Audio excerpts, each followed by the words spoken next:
मित्रांनो, आज बनवते झटपट होणारी आणि झणझणीत कोळंबी बिर्याणी। त्यासाठी साहित्य घेतलंय। मी कोळंबी आणली होती, धुवून स्वच्छ साफ करून ठेवून दिली आहे। इकडे घेतलाय तळून कांदा घेतलेला आहे, हा सुकवलेला कांदा आहे। एक टोमॅटो घेतलाय, एक कांदा घेतलाय। इकडे गरम मसाले घेतलेत, लवंग, दालचिनी, काळी मिरी, हिरवी वेलची आणि तेजपत्ता। इकडे ना मी गरम मसाला सगळा तयार करून घेतलेला आहे। हा सगळा गरम मसाला आहे याच्यामध्ये। इकडे घेतली कोथिंबीर, पुदिना, अद्रक, लसूण, कोथिंबीर, मिरची ची पेस्ट घेतलेली आहे। त्या अगोदर आहे ना कोळंबीमध्ये अद्रक, लसूण, कोथिंबीर, मिरचीची पेस्ट टाकून थोडीशी हळद टाकते आणि ह्याला छान हे लावून घेणार आहे। हे छान लावून झाले, हे 10 मिनिटांसाठी बाजूला ठेवते। पुदिना आणि कोथिंबीर कापून घेते। कढईमध्ये तेल टाकते। आता हे जे खडे मसाले घेतलेत ना ते तेलात टाकते। कांदा टाकते आता।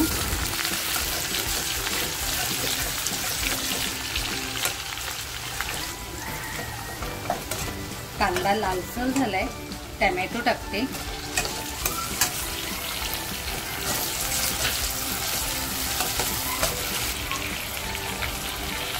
चवीनुसार मीठ टाकते।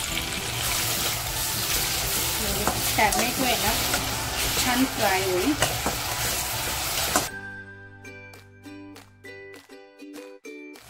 घरगुती मसाला टाकते, काश्मीरी मिरची पावडर टाकते।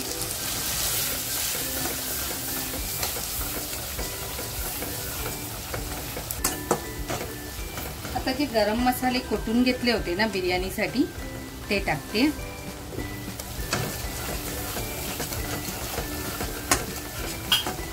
कोळंबी घेतली होती आणि मी 10 मिनिटं मॅरिनेट करायला ठेवली होती, ती टाकते आता।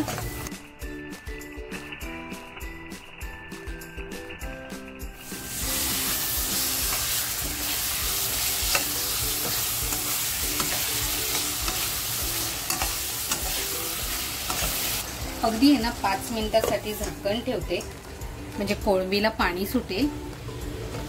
बघा किती छान पाणी सुटलेलं आहे, म्हणजे आपल्याला वरून पाणी टाकण्याची सुद्धा गरज लागली नाही।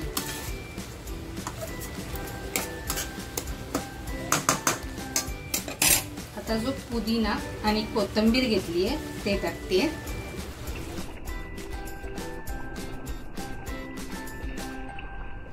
तळलेला जो कांदा घेतला होता ना तो टाकते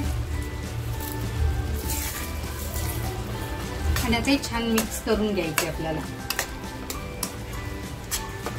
मी स्लो फ्लेम वरती ठेवला होता गॅस। आता एक 2 मिनिटांसाठी झाकण लावून ठेवते। 2 मिनिटं झालेली आहेत।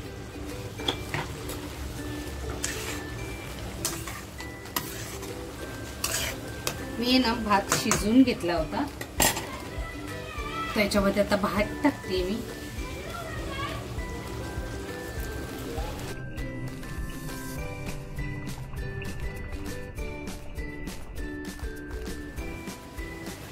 आता याच्यावरती आहे ना पुदिना, कोथिंबीर,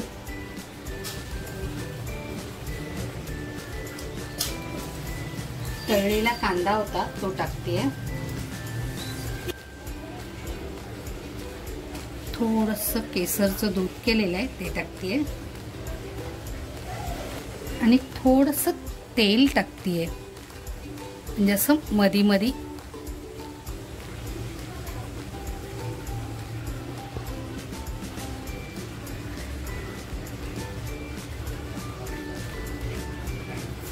ना 10 मिनिटांसाठी मी याला पॅक करून ठेवते।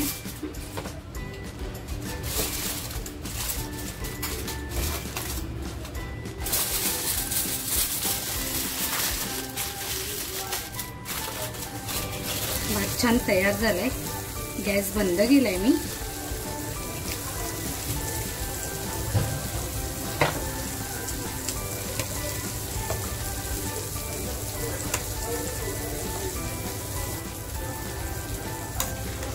बघा किती छान आपला भात बिर्याणी तयार झालेली आहे।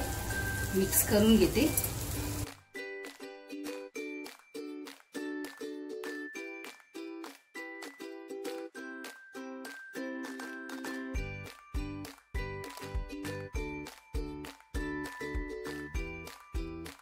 मित्रांनो, झटपट होणारी सोप्या पद्धतीने ही दम बिर्याणी, कोळंबीची दम बिर्याणी, ही रेसिपी तुम्हाला आवडली असेल तर नक्कीच लाईक, शेअर आणि सबस्क्राईब करायला विसरू नका. आणि त्याचबरोबर स्वतःची काळजी घ्या. थँक्यू.